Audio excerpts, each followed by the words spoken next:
Isang rehab facility sa Subic ang nagsilbing kanlungan ng ilang marine mammals na biktima ng stranding at dynamite fishing.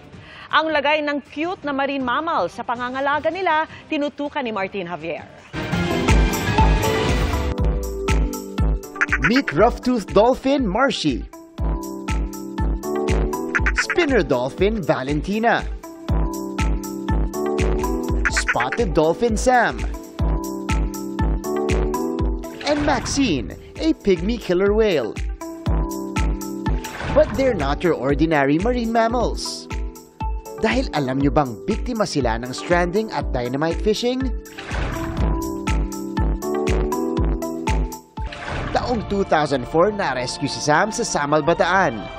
Sa San Juan, Ilocos Sur naman nakitang stranded si Maxine noong December 2022 na nagkaroon ng pulmonary infection.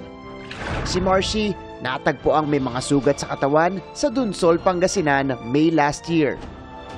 Habang ang dynamite blast survivor na si Valentina sa Ilocos Norte natagpuan nitong March.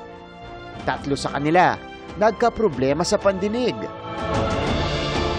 Pero ngayon, on the road to recovery na ang rescued marine mammals na ito sa tulong ng rehabilitation facility ng Ocean Adventure sa Subic, na miyembro rin ng Philippine Marine Mammal Stranding Network. Dinadala sila doon sa rehab pen.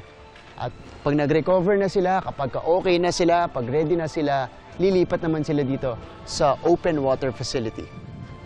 Ang criteria namin is if the animal is still receiving medication, antibiotics, anti-inflammatories, then hindi pa sila pwedeng i-release.